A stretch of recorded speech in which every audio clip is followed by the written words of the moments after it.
Let's enjoy this happy day. করছি রাজিফা একটু তোমার করে দাও নাজিফা বলো আনাবি তোমার বলো হ্যাঁ তুই তোমার বলে দে এই আসসালামু আলাইকুম এভরিওয়ান, সবার কি খবর, কেমন আছেন? চলে আসলাম ঈদের ভ্লগ নিয়ে। আর সবাইকে ঈদ মোবারক।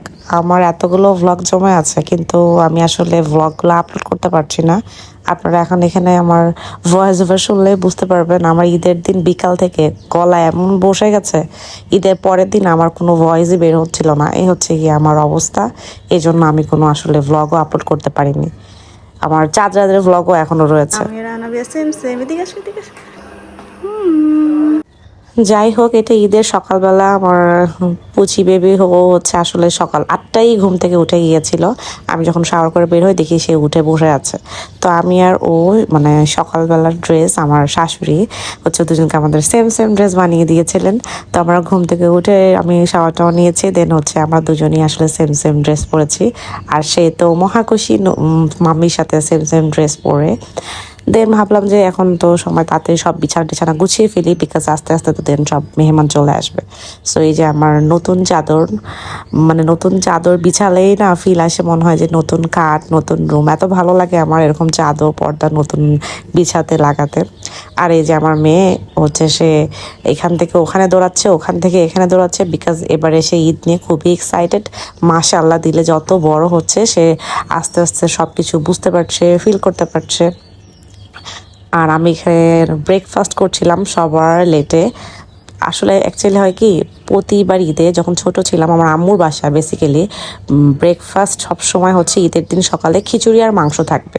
তো আমার শাশুড়িকে ওদিন বলছিলাম যে আম্মু এরকম আম্মুদের বাসা সবসময় খিচুড়ি খাওয়া হয়, এই জিনিসটাতে এত মজা লাগে।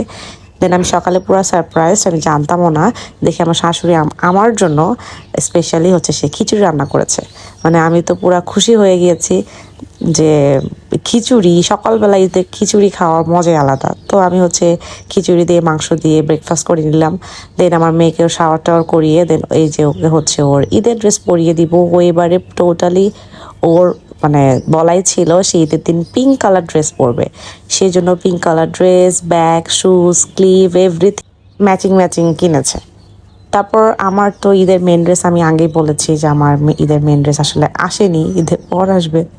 তো আমি এটা পরে হচ্ছে গিয়ে এই ড্রেসটা কিনে নিয়ে আসি। আমার মেনলি আমার হাজব্যান্ড হচ্ছে পছন্দ করে দেয় যে তুমি এইটাই নিবে। তো আমি এই কালারটা ফর দ্য ফার্স্ট টাইম মনে পড়ছি। আগে আমার এরকম কালার আসলে ড্রেস পরা হয়নি, পরতামও না, বাট এখন ভালোই লাগে। আমার মেয়ে হওয়ার পরে এখন আমি একটু পিঙ্কি, মেজেন্টা এসব কালার ভালো লাগে, বাট আগে না ভালো লাগতো না, আগে পরতামও না, বাট এখন পরি। তো আমি এই যে রেডি হয়ে গিয়েছি অলরেডি। দেন বাসায় দেখতে পাচ্ছেন সব মেহমানরা চলে এসেছে, স্পেশাল স্পেশাল মেহমানরা, যারা না আসলে আসলে ঈদের সকালটাই মানে একদম বৃথা। বাট একজনকে খুব মিস করছিলাম, আমার খালা শাশুড়ি হচ্ছে মেয়ে, ও এখন কানাডা থাকে। ও প্রতি ঈদের সকালবেলা দেখা যায় আমাদের বাসায় চলে আসতো, বাট এবারেও মিস, বিকজ ও ঢাকায় নেই যেহেতু। সো ওকে আমরা খুব মিস করছি। দেন সবাই খাওয়া দাওয়া করছিল। আমার শাশুড়ি আম্মা হচ্ছে অনেক কিছু রান্না করেছিলেন, সেমাই অনেক ধরনের ছিল, মিষ্টি, খিচুড়ি, মাংস, ভিডিওই করলাম অনেক করছি কিছু। রাজিফা তুই তোমার করে দাও নাজিফা বলো আনাবি তোমার বলো হ্যাঁ তুই তোমার বলে দে এই আল্লাহ হাফেজ। আর ওখানে হচ্ছে আমার ভাইয়ের মেয়ে এসেছিল, তো ওরা হচ্ছে তোমার বলছিল আর দুষ্টামি তো অলওয়েজ থাকে।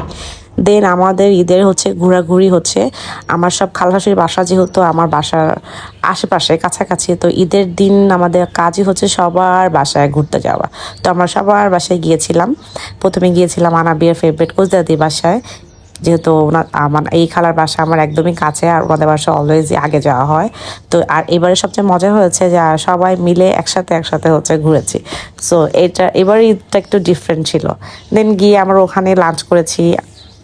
মানে আন্টি যে কত কিছু রান্না করেছিল, বিশেষ করে ঈদের দিনে অলওয়েজ আন্টি হচ্ছে কাচ্চি রান্না করবে, এটা হচ্ছে আন্টির দুপুরের সিগনেচার খাবার। আমি যতবারই ঈদে গিয়েছি আন্টির বাসায় দুপুরে কাচ্চি খেয়েছি। দেন আন্টি একটা স্পেশাল হচ্ছে খাবার বানিয়েছিল, তার্কিশ একটা ডেজার্ট, খুবই মজা লেগেছে। আমার থেকে সবচেয়ে বেশি মজা করে খেয়েছে হচ্ছে আনাবিয়া। আমি জানি না ওর কেন জানি ওইটা খুব ভালো লেগেছে, সে মানে নিজের থেকে হচ্ছে চেয়ে খেয়েছে যেটা আমি একটু খাবো।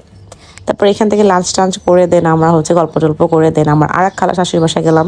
সে হচ্ছে সানিয়া, ওনাকে মানে এই মেয়েটাকে তো আপনারা সবাই চিনেন, আমার মোটামুটি অনেক ভিডিওতেই আছে।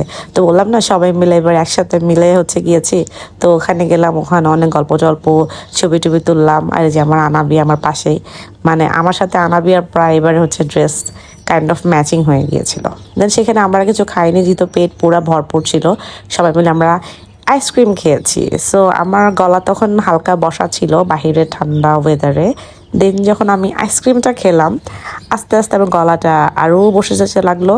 দেন মানে আমি কি বলবো, পরের দিন সকালে আমার কোনো ভয়েস বের হয়নি, একদম বোবা হয়ে গিয়েছিলাম আমি। খুব টেনশনও লাগছিল, সবাই টেনশন করছিল যে আমার ভয়েসের এটা কি হলো। এখন পর্যন্ত ঠিক হয়নি, যেটা আপনারা বুঝতে পারছেন। পিয়া, তুমি এত সুন্দর দেশ বসছো, সোনা পাখি। তুমি কোথায় আসছো আনাবিয়া? বলো। বড় দাদির বাসায়। এটা বড় দাদির বাসা? যা দুষ্ট, বলো না। হিমার বাসায়। যা বলো। নুব্রাতের বাসায়। কোথায় আসছো বলো। নুবাইসার বাসায়। হ্যাঁ। দেন আমি আনাবিয়ার বাবা হচ্ছে আমরা একটু কাকির বাসায় গিয়েছিলাম, যেহেতু কাকা কাকি এবারে হজে গিয়েছে, তো কাকা কাকি ছিল না আর বাকিরা সবাই বাসায় ছিল। সো ভাবলাম যাই একটু রুবাইয়ের সাথে দেখা করে আসি, তাহলে রুবাইসা খুশি হয়ে যাবে। তো ওইখান থেকে দেন আমার বড় খালা শাশুড়ির বাসায় গিয়েছি। উনি যেহেতু এবারে ঈদে হচ্ছে ঢাকায় আছেন, সো ওনাদের বাসায় গিয়েছি। আর উনি খুব সুন চলে যাবে, এই জন্য সবার আসলে মনটাও খারাপ। আমারও এবার কেন জন্য মনটা খুবই খুবই খারাপ লাগছে যে উনি চলে যাবে। আনাবিয়াকে উনি এত আদর করে, মানে আর আনাবিয়াও হচ্ছে খুব পছন্দ করে ওনার বড় দাদিকে।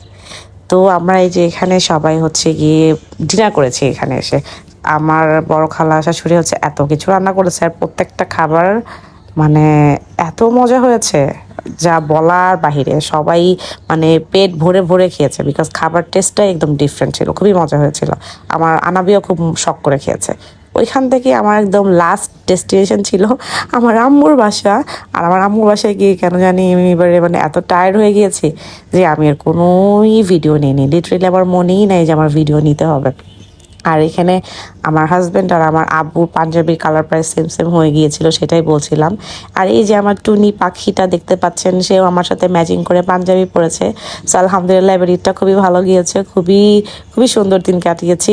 সবাইকে আবার ঈদ মোবারক, ইনশাআল্লাহ নেক্সট ব্লগে দেখা হবে। আল্লাহ হাফেজ, সবাই অনেক ভালো থাকবেন, আমাদের জন্য দোয়া করবেন।